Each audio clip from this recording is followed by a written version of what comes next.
ఇంకా ఉద్యోగంలో చేరకుండానే ఈఎంఐ ఎలా పెడతారండి? ఈఎంఐ అంటే ఏంటి? ఎవడు మాసికం వాడే పెట్టుకోవడం ఇంట్లో, అంతకంటే ఏం లేదు ఇక్కడ. పోయిన వాడిని అయ్యాం, వాడు మాసికం వాడు పెద్ద కొడుకు పెడతాడు. మన కర్మ, మన మాసికాలు మనమే పెట్టుకుంటున్నాం. ఇక్కడ ఎందుకు అప్పు చేస్తున్నావు నువ్వు? ఇక్కడ ఉన్న పెద్దలు ఎవరినైనా గమనించండి. మా జీవితాలు మేము 200, 300, 400లో ప్రారంభించామండి. మేము పదవీ విరమణ చేసే నాటికి కూడా మా జీతాలు 30,000, 40,000, ఎక్కువలో ఎక్కువ 50,000, 60,000, అంతకు మించి లేవు. అయినా ఇవాళ చాలా ఆనందంగా ఉన్నాం, మీ అందరి చేత గౌరవింపబడుతున్నాం.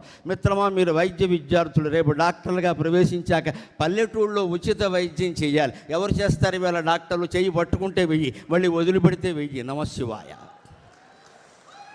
పట్టుకున్నందుకు వెయ్యి, మళ్ళీ వదిలిపెడితే వెయ్యి, అంతవరకు వదలడు. ఇది మానేసి పల్లెటూళ్ళలో వైద్యం జరగాలి. నేను చైతన్యరాజు గారు పిలవగానే ఈ సభలకు ఎందుకు వచ్చానంటే, నా శిష్యుడు రవి ఇక్కడ మెడికల్ కళాశాల నడిపిస్తూ అమలాపురం చుట్టుపక్కల కోనసీమలో, తూర్పుగోదావరి జిల్లాలో 11 యూనిట్లు ప్రత్యేకం ప్రారంభించి పల్లెటూళ్ళలో వైద్యం చేయిస్తున్నాడు. ప్రత్యేకంగా పల్లెటూళ్ళలో వైద్యం చేయిస్తున్నాడు. ఆ శిష్యుడు కోసం, అటువంటి శిష్యుడిని కన్నా తండ్రి కోసం నేను ఇక్కడికి వచ్చాను. నేను ఆ దంపతులు కానీ, ఆ కుటుంబం కానీ నాకు 30-40 ఏళ్ళుగా పరిచయం. త్యాగం తప్ప భోగం తెలియని మనుషులు వాళ్ళు. ఏం చేద్దాం. మా రాజుగారు అయితే లేస్తే భాష, ఇంకో మాట ఉండదు ఆయనకి.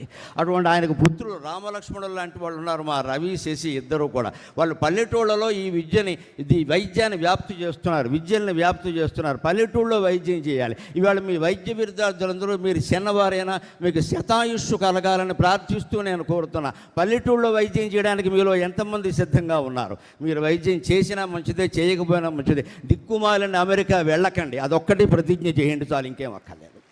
బతికినా చచ్చినా ఇక్కడే, రూపాయి వచ్చినా ఇక్కడే, 1,00,000 రూపాయలు వచ్చినా ఇక్కడే. ఏ తల్లి పాలు తాగామో ఆ తల్లికి, ఆ తండ్రికి సేవ చేస్తూ మరణిస్తాం తప్ప మనం ఇతర దేశాలు వెళ్ళం అనే ప్రతిజ్ఞ చేస్తే ఖచ్చితంగా భారతదేశం 5 ఏళ్లలో ఆర్థిక శక్తి కాదండి, మళ్ళీ విశ్వగురువు అవుతుంది ఖచ్చితంగా, జగద్గురువు అవుతుంది ఖచ్చితంగా.